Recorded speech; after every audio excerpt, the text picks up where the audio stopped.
आपके जीवन में दुख और निराश कभी नहीं आने देंगे। आपको हर परेशानी के ऊपर एक नया अवसर देखने की ताकत देंगे। जैसा मैंने आपसे कहा बिल्कुल वैसा ही आपके साथ हो सकता है, बशर्ते आप अच्छे से मन लगाकर इन्हें अपने जीवन में उतारें, इन्हीं के अनुरूप अपने आप को ढालें। फिर देखिएगा, आपको सफलता हासिल करने से कोई रोक नहीं सकता है। यह मेरा आपसे वादा है। तो चलिए आगे बढ़ते हैं। आप वह बन सकते हैं जो बनने के बारे में सोचते हैं। बस इन बातों को दिल और दिमाग में उतार लें। जो हो चुका उसकी परवाह करना बंद करो। कुछ नया सोचो, नया करो और आगे बढ़ो। जो हो चुका अगर उसी में उलझे रहोगे तो आपका आज खराब हो जाएगा। मेरी इस बात को आप हल्के में ना लें। आप इतने समझदार हैं कि आप मेरी इस बात को अच्छे से समझ सकते हैं। अगर आप वाकई पीछे घटने वाली घटनाओं को दिन रात अपने दिल और दिमाग में दोहराते रहेंगे तो आगे कुछ नया करने का निर्णय नहीं ले पाएंगे। जानते हैं ऐसा क्यों होता है? ऐसा इसलिए होता है कि आपका दिमाग जब बुरी घटनाओं, विचार से भरे होते हैं तो यह अच्छे और प्रेरक विचार पैदा नहीं कर पाते हैं और आप हर काम में असफल हो जाते हैं। इसलिए महादेव कहते हैं, मेरी मानिए, जो हो चुका उसे भूलकर एक नई शुरुआत करें। मान लीजिए एक कमरे में किताबों का एक विशाल ढेर लगा दिया जाए और आपको एक विशेष किताब का नाम बताया जाए और उस किताब को उस कमरे में लगे विशाल ढेर में से ढूंढ कर लाने को कहा जाए तो आपको कितना समय लगेगा? मुझे लगता है आपको बहुत समय लग जाएगा, है ना? लेकिन उन्हीं किताबों को करीने से बुक सेल्फ में रख दिया जाए तो आपको उस विशेष नाम वाली किताब को ढूंढने में बहुत ही कम समय लगेगा।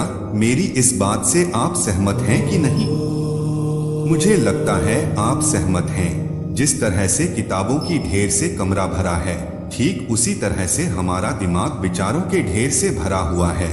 जब हम निराश और दुखी होते हैं तो सही विचार और सही फैसले को सामने लाने में हमारा दिमाग असफल हो जाता है और हमें उस निराशा और दुख से बाहर आने में बहुत समय लग जाता है और इस तरह समय की बर्बादी से हम हमेशा पीछे ही रह जाते हैं।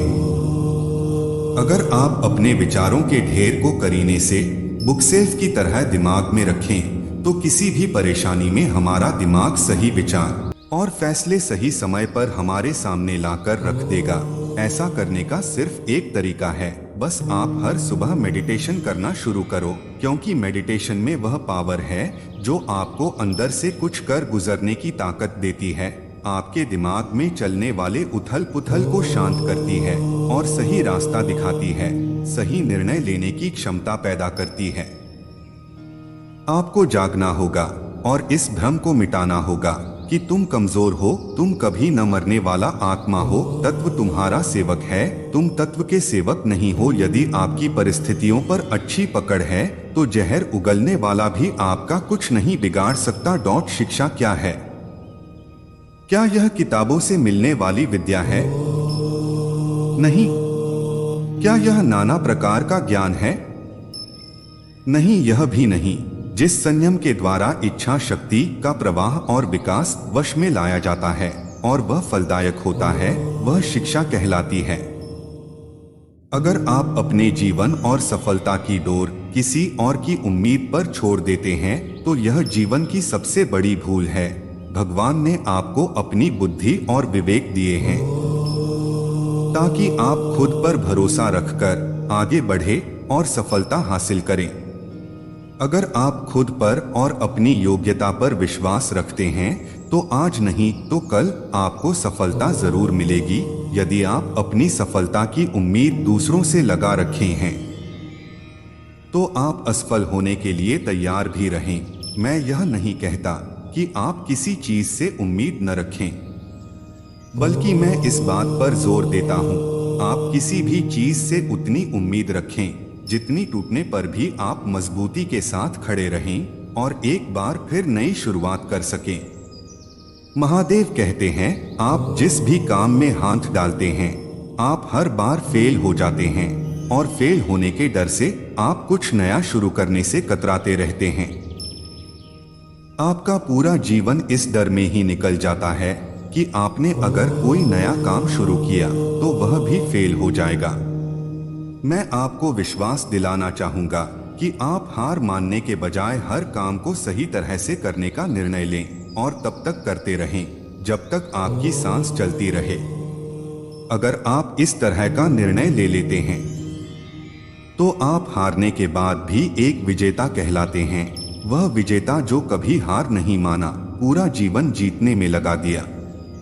यदि आप हार के बाद इस डर से शुरुआत नहीं करते हैं कि आप एक बार फिर हार जाएंगे, तो आप यह मान लीजिए कि आप जिंदा होते हुए भी एक मरे हुए आदमी के समान हैं, जिससे एक नई शुरुआत की उम्मीद नहीं की जा सकती। यदि आप मेरी बात से सहमत हैं, तो आप किसी काम में बार बार फेल होने से डरे नहीं, बल्कि हर बार उस काम को सही तरह से करने की योजना बनाएं। फिर देखिए, आपको हर काम में सफलता मिलेगी।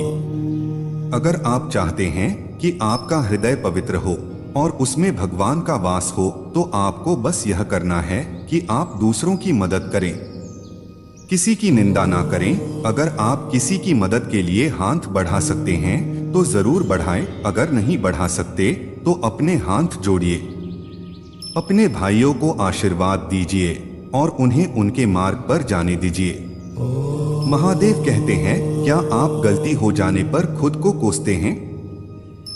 यदि हाँ, तो बहुत बड़ी गलती कर रहे हैं। इस गलती का परिणाम यह है कि आपका पूरा जीवन बर्बाद हो जाएगा। वो कैसे? तो मैं आपको बताना चाहूंगा कि गलती करना इंसानी फितरत होती है। जो कभी गलती नहीं करता वो कभी कुछ नहीं सीखता। इसलिए आप गलती होने पर खुद को कोसने के बजाय आप अपनी गलती से सीख लेकर अपने जीवन को एक नई दिशा देने का प्रयास करें। आपका जीवन नए नए अनुभव के साथ आगे बढ़ेगा और आप जीवन के हर क्षेत्र में सफल होंगे। हम इतने नासमझ हो जाते हैं कि हम ऐसी ऐसी चीजों पर अपना समय और ऊर्जा बर्बाद करने लगते हैं जिस पर हमारा कोई हक नहीं होता है और हमारी नियंत्रण से बाहर होता है। अब आप सोचिए, यदि इसी तरह से फिजूल चीजों पर अपना समय और ऊर्जा बर्बाद करेंगे तो क्या आप सफल हो पाएंगे? नहीं ना। इसलिए आज आप यह संकल्प लें कि आप उन चीजों पर अपना समय और ऊर्जा बर्बाद नहीं करेंगे जो आपके हक में ना हो और आपके नियंत्रण से बाहर हो। आप अपना समय और ऊर्जा उस चीज को करने में लगाएं जो आपको आपके लक्ष्य तक पहुंचने में मदद करे। महादेव कहते हैं, इस धरती पर राय और बुद्धि देने वालों की कमी नहीं है। आपको कदम कदम पर सिखाने वाले मिल जाएंगे, पर मेरी इस बात को याद रखना, वे जब भी आपको कोई राय देंगे तो ऐसा नहीं है कि उनकी राय सही हो, इसलिए आप उनकी सुने, पर करें वही जो आपका मन कहे, वरना बाद में आपको इसी बात का पछतावा होगा कि काश मैंने अपने मन की सुनी होती। तो ऐसा नहीं होता। मैं यह नहीं कहता कि आप किसी की न सुने, आप उन्हीं लोगों को ध्यान से सुने जो उस क्षेत्र में सफल हैं, जिस क्षेत्र में आप सफल होना चाहते हैं।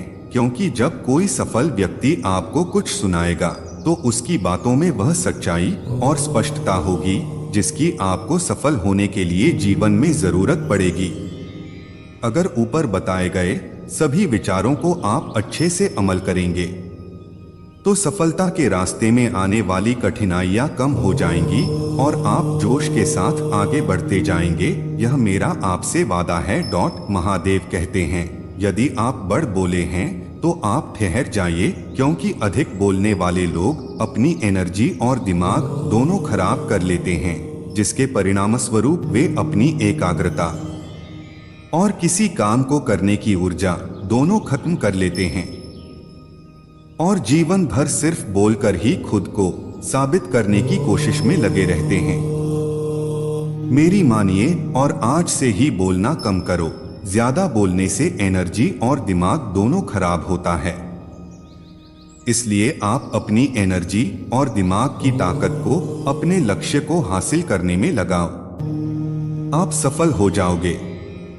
आप किसी भी चीज को लेकर चिंता करना छोड़ दीजिए, क्योंकि हमारी चिंता महादेव कर रहे हैं। इसलिए आप चिंता छोड़ उस काम पर पूरा फोकस लगा दीजिए जिसे आप अपने जीवन को बेहतर बनाने के लिए करना चाहते हैं। अगर यह सब करते हुए आपके साथ कुछ भी बुरा हो जाता है तो भी आपको बिना रुके अपनी मंजिल तय करनी होगी, आगे बढ़ना होगा, क्योंकि हमारे साथ जो कुछ भी बुरा या अच्छा होता है यह सब कुछ पहले से तय होता है। इसलिए इस बारे में चिंता करके आप अपना समय बर्बाद करेंगे और कुछ नहीं। भलाई हमारी इसी में है कि हमें बिना परेशान हुए अपने बहुमूल्य काम को तय सीमा पर पूरा कर लेना चाहिए। भगवान हमारे बारे में सब कुछ पहले से तय करके रखे हैं, बस हमें चिंता छोड़ लगातार प्रयास करते रहना चाहिए। अंत में हमें जो मिलना है वह मिल जाएगा। आप ऊपर वाले की मर्जी को समझें। महादेव का आशीर्वाद सदा आपके साथ रहें। हर हर महादेव।